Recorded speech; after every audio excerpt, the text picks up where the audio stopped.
let's go backwards for a second. Jerry was born in Florida, then Colorado. Do you want to talk about the places you live, or do you just want to jump into when you were wrapping up your career as a DO in the PI? And I had all these grand schemes, and I was trying to. Of course, it worked out quite well for my career in the long haul. Although it looked like it was going to get shortcutted. That's not a word, but along the way here and there, because somebody would take a non-liking to me or something and get offended by something I did or something like that.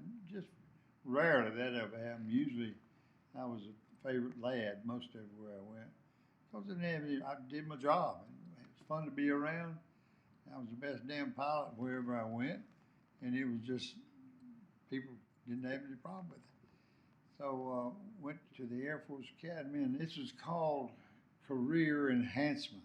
I had been in a cockpit all my career, and I'm major, and I'm getting ready to have jobs with more responsibility. So we went to the Air Force Academy because I had not been to headquarters. I had not been to a numbered Air Force or anything.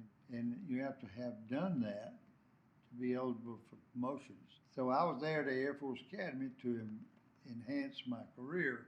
Well, that didn't work out so well because it didn't count. It's not a numbered Air Force. It's a separate thing altogether. The Air Force Academy, it doesn't count for anything because it's not a headquarters command or anything like that.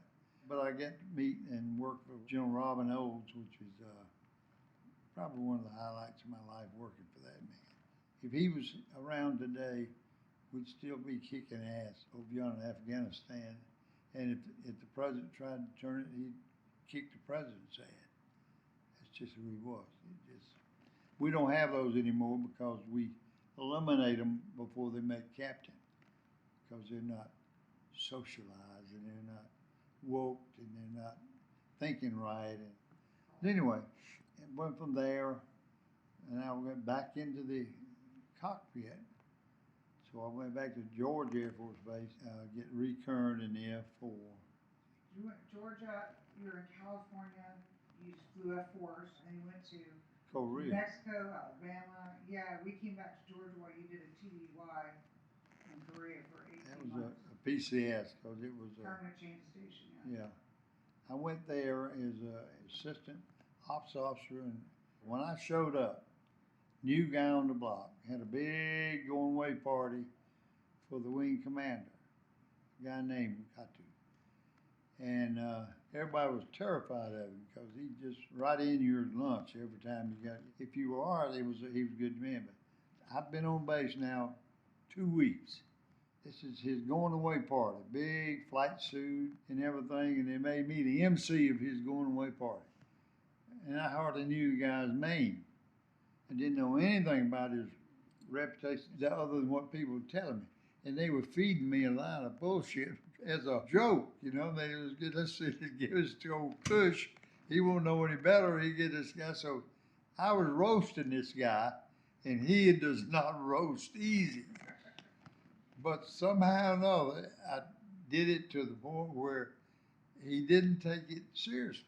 He got a kick out of it. He was laughing when we were roasting his ass pretty good, because he was out the door and everybody wanted to get their digs in it, and they did it through me, and I'm the new guy. So anyway, he thanked me and said all that kind of stuff, and then he packed up and went away. And little did I know, 4 years later, I made colonel, and I had a squadron in California. And then I moved from there to Holloman because my squadron in California closed. We didn't have any airplanes. They gave our airplanes to the Israelis. We were supposed to have slotted E model F4s, which is the latest thing on the line at that time. And we were going to be the only mission-ready squadron at George Air Force Base. Everybody else was a trainer.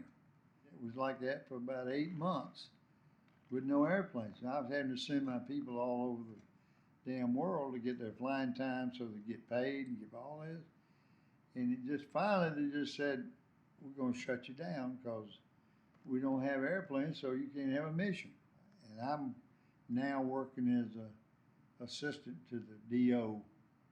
DO called me in one day and said, no, the wing commander called me up to his office. I said, what did I do to piss this old guy off? He called me up to his office. He said, I think I got a new assignment for you. And I said, oh, shit. He gonna give me the missile maintenance squadron or the air ground squadrons. He said, I would like to be squadron commander again. I said, and I knew, squadron is a missile maintenance squadron. And I said, okay. And he said there, a guy, Holloman, has asked for you by name to come there and take over a fighter squadron. Really? Who is this debonair person? He said, Pepe Casillas, who I'd known, never stationed with him, but I'd known him. Hell of a good guy. He was firing the squadron commander of the 9th Tactical Fighter Squadron, which is the first squadron I was ever in Germany. Well, it had moved to Holloman, and John Kennedy's stopped the outflow of gold. You had Army bases and Air Force bases and other things. They just brought back to the States. They belong to Europe, but they're operating in the States with all their dependents, all their spending, everything is now being done in the States rather than in England or Germany, that kind of stuff. So I get on F4 and fly over there and go in and meet Pepe and thank him for my chance to do my thing. And he told me how much trouble he was having with the 9th Squadron commander. So he had fired him, and he's on his way out the door and everything. I came in there, and it worked out. And a lot of good things. And I flew up. My squadron was deployed to Red Flag in Las Vegas, Nevada, Nellis Air Force Base. It's the closest thing you can possibly get to a combat experience without actually flying combat. They even had fake anti-aircraft stuff and all that. That's what they were doing. And when I went to meet them, and I went in after their afternoon mission, and the acting squadron commander, Dan Sherlock, he said, I'd like to introduce Colonel Cushenberry to you all. He's your new squadron commander.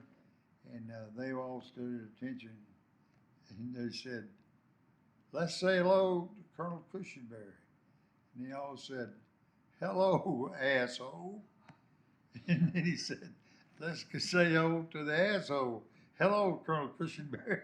And I had her by the throat after that. And we had the greatest squadron, greatest fun. We deployed to Europe, Hahn Air Force Base. We had a great deployment, did everything, didn't lose anybody, didn't have any incidences, and got back, and it was just unbelievable. I remember you were always at the damn club. When I'd wake up, they're carrying dad in from the club most nights. Sometimes, though, if you left before the club shut down, didn't they come to roof stomping? I remember waking up with 50 people on our roof stomping. And it was always spontaneous. They'd climb up, and the good news was it was in the southwest, and the roof's flat. Nobody fell off the damn roof. Anyway, go back to Colonel Cato. For some reason, Pepe Casillas comes into the squadron. He's the wing commander, the guy that hired me. He comes in and said, I got some bad news. And he said, and that squadron there's a squadron downstairs and a squadron upstairs. And there's a stairwell, and the squadrons were off to the side of the stairwell. The stairwell's in the middle.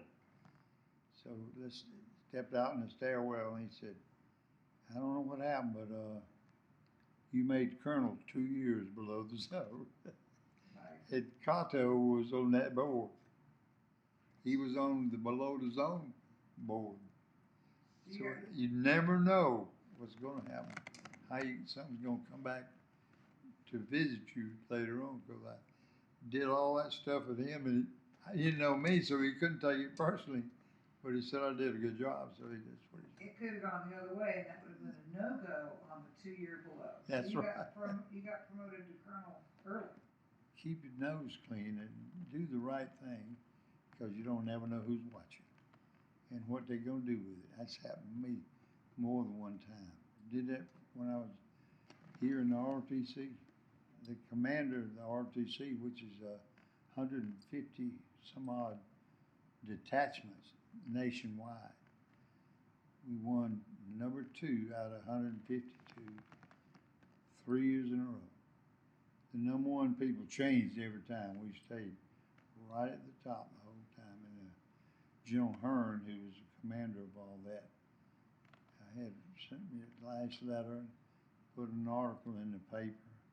Very complimentary. I've got a copy of it in there somewhere. But anyway, it's been fun, and the whole time, your mother was with me the whole way, raising children, no matter where I went and what my job was. She was there raising children, holding down the home board. You were there in Berlin before the wall went up, and then you went back at the day. Tell that story tell me about Berlin.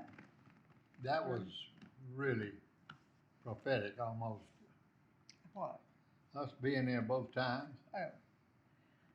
Well, it would happen to be a wives club trip, and I had just gotten there. I think it was about March or April, and I was asked if I wanted to go with them on a trip to Berlin.